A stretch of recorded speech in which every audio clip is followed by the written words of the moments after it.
All right. Hey, man. Hi. Thank you so much, firstly, for joining us and giving us your time. Hey, hi, Autrri. Good to be here. Thanks for having me here.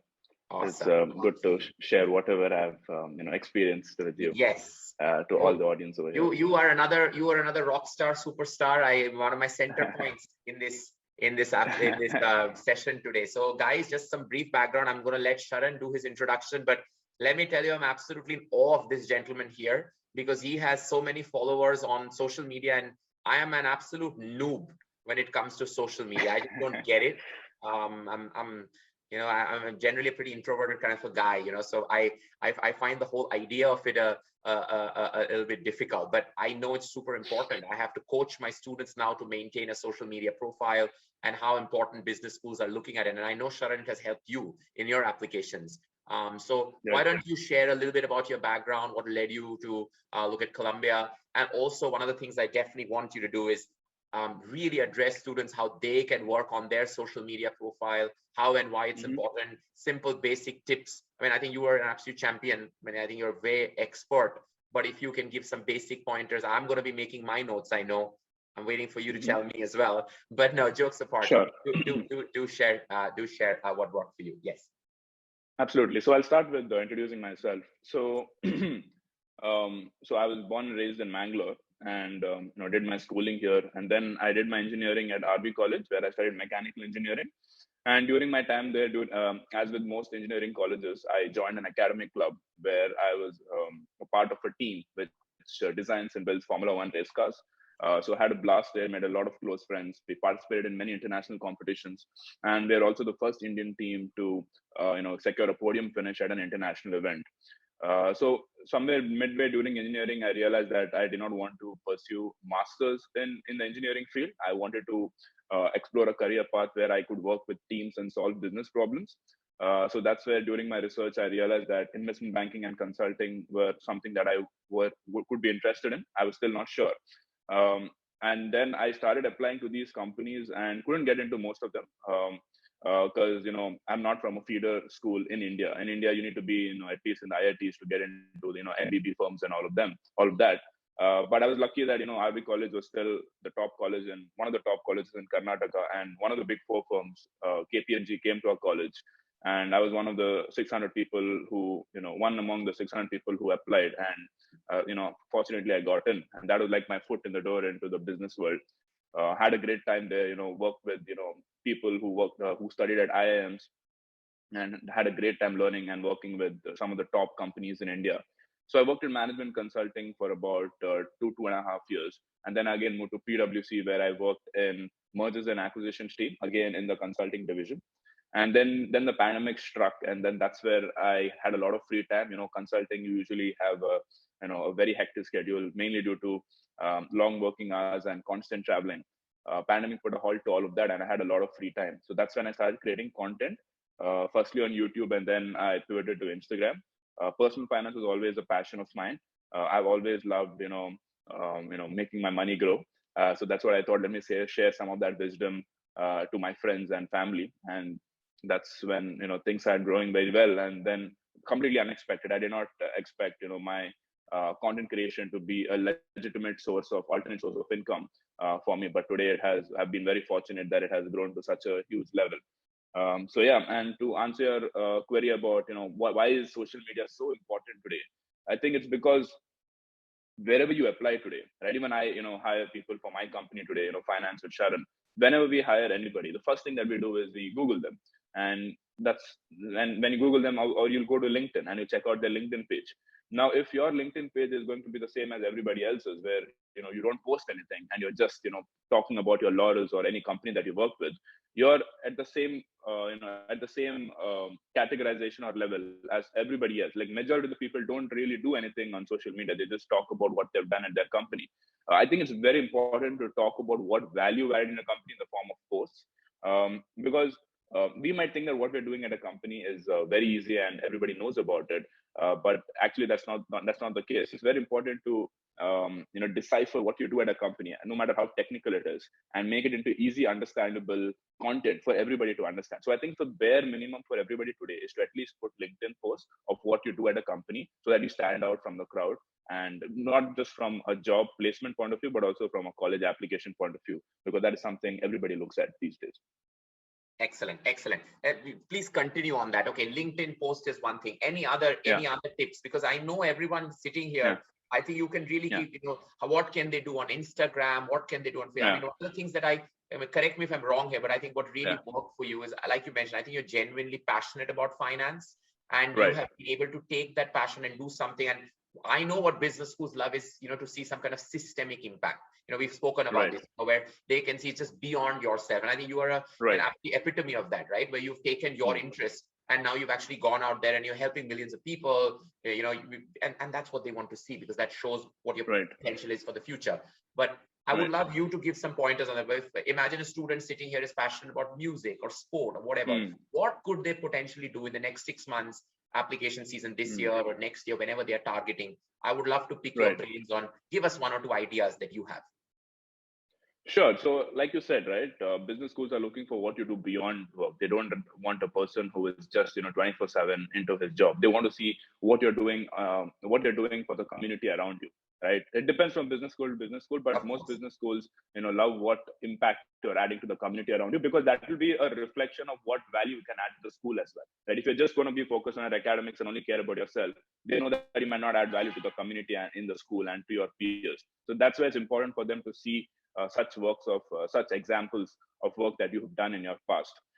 For me, I created personal finance content, so that helped a lot of people in my community. And the way I did it was through video content. I understand video content might not be everybody's cup of tea, and neither was it mine. Autrri mentioned in the beginning that he's not really good with social media, and neither was I. I just started this 1 year back. And prior to this, even I was somebody who just posts, 4 to 5 pictures in a year. And that is mostly, travel pictures, which even Autrri is a very big travel aficionado. And even I was something like that, I just post pictures from different European countries and used to post it there. It was very difficult for me, to be honest. In the beginning, I still remember going out into the terrace and holding a camera with a selfie camera and posting videos. It was very super awkward. But I think it's true with all things, right? The more effort and more practice you put into it, the better you get at it, right? For me, it was about personal finance, but I'm sure there are a lot of other things that you can do on an extracurricular front. I also worked with the United Nations to work on some not-for-profit organizations. One example would be I worked with an NGO based out of Cameroon to help the internally displaced people of Cameroon due to some civil war strikes. So it was a remote opportunity, but it still gave me some brownie points in my application. I did not do it for the purpose of the application. I did it genuinely because I had the free time and I wanted to do something apart from work, right, to remove the monotony of the lockdown. So I did it for that purpose. And I think these sort of things really help you out, shine in your application. Absolutely. I mean, if there is anything I would tell the others listening, and it's absolutely this: if you're hearing all the students, you will see that they are talking about what they're genuinely passionate about. You have to be passionate about things, then you have to do something about it, and you have to showcase it. For me, there's like three steps, right? One is having the passion to start with. Then secondly, doing something about it. And thirdly, can I showcase it? And I think social media is a great platform for you to do so. So totally, that's great. Sharan, I want to try a different track now. Just talk about your application to Columbia. How did that go for you? Talk to the guys about potentially what value I added to it. What did you learn from it? Advice for future cohort would be great to hear your views on that. Yeah. So firstly, I would say, before you even begin your application, right? So I've been working on my MBA for the past 2 to 3 years, even before you give your GMAT. So what I mean by that is you need to start reaching out to people who are doing their MBA way before you go for your MBA in the first place. And so that process, basically reaching out to them on LinkedIn. You might think that they might not reach out to you, right? But if you reach out to 10 people, even one of them might reply back to you. And that's all you need, 1 or 2 people from every college.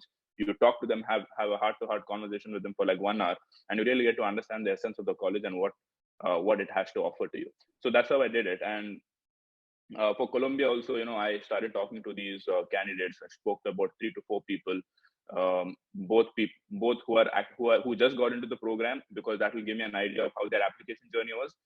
people who are in their second year and also people who completed their second year. So I targeted all these kind of students to get a full, end-to-end view of what the Colombia experience would be like. Now, before I did that, I did not really have the confidence to apply to Colombia itself. Autrri was the one who told me, I think your profile could stand a chance. And that's because he knew that at the time that I reached out to him, it was really early in the application process, and that would give me the maximum chance of getting in. So my GMAT score wasn't the best. It's not the high 790s or 780s, which is what is required in most these Ivy League schools, especially for an Indian male engineer. But Autrri is the one who gave me the confidence that you can still get in, and that made me push myself and approach the entire application process. And another interesting thing about the application process is that there were options, in the essays, and Autrri helped me out, which essay that I should target, which resonates more with my application, right? He helped me pick those areas of my life and put it and distill it in the application. Like, for example, I'll give him a draft, and then he will tell, you didn't talk about this part of your application, right? You didn't talk about this, include that as well. So I think that sort of really helped me out in crafting the best application possible to bring out the best the best features of me. It's not enough that you've done all those things. It's very important to articulate it in the most descriptive and impactful way as possible, right? So you might think that you've done all of these things. I mean, you're the best judge of what you are, but if it doesn't come out in words, it doesn't matter, right? Because they're not going to talk to you, right, until the interview phase. So, and before that, if you're not able to make that impact in the form of your words, it's kind of useless. Excellent. So it's very important. Excellent. Thank you so much for that. And just to finish the sort of circle, what about the interview? Any pointers, tips on the interview? Because for me, those are the hurdles, right? You get a good GMAT, right. do a good job of right. it. That's for me 90% of the battle. You then get called for an interview. I always tell this to students. I'm sure I've told you as well when you were selected for the interview. And this goes to all the guys. If you watch the pre-recorded session that you've been sent, you will see I've discussed such things that the hit rate is very high. Generally, a school like Columbia, for every 3 students they interview, they kind of give acceptance to 2 of them. So that has generally been my experience. So interviews generally is not some rocket science process that will happen. It's more of the validation. But do validate that, Sharan. Tell us how your experience was, and any pointers and tips for that. Sure. So interview process, to be honest, for me it was a really pleasant experience because the interview knew me as well. So we had a great chat. But more than that, I think it was the questions that he asked, right? Autrri, through his experience of working with MBA candidates, he has this entire repository of all possible questions that could be possibly asked during interview. So I went through all of that, and then he also coached me through one-on-one video sessions like this. And I was really comfortable with all the questions that could be asked during the interview, right? And it's also about I would also say that more than the questions that is being asked, ensure that you are very presentable, right? For example, video quality really matters. So I actually purchased a high quality webcam and put it on my laptop so that I look really nice during the interview. Because all these seemingly small things really matter. Ensure that your background is really nice and well set up. I'm a video creator, so I took care of all those things. So I would ensure that I would encourage you guys also to ensure that these sort of things are very well maintained. And other than that, I think it's just to have a good time. Just ensure it's just treat it like a conversation. Treat it like a friend that you've met after a long time. And you'll be comfortable with this if you've already spoken to the students of those colleges beforehand, because then you will get to know about those things about the colleges which you don't get to know on the website. And when you talk about those things, that's when you impress the interviewer that you've done your research and you know everything there is to know about that college. So that would be my 2 cents about interviews. Excellent, Sharan. Thank you so much for your time. I don't think it gets bigger or better than Columbia at the heart of Manhattan, New York City for our finance. I think you want to build your career in the financial services industry. That's and right. I think it doesn't get better than that. I think you're well on your way anyway with the Instagram thing that you've done. I know that tomorrow those big bulge bracket sell side firms are going to come gunning for you, man. And I think you will ace those interviews as well. Perfect. Sharan, thank you so much for your time again. And do be around. There'll be other students joining us as well. We have another student from Columbia who's mulling over Columbia, and one more school, Akshit, who will be joining us, but plan to connect you Absolutely. guys as well. All right. Yeah, I'll be on call. Okay, buddy. Yeah. Okay. Thank you.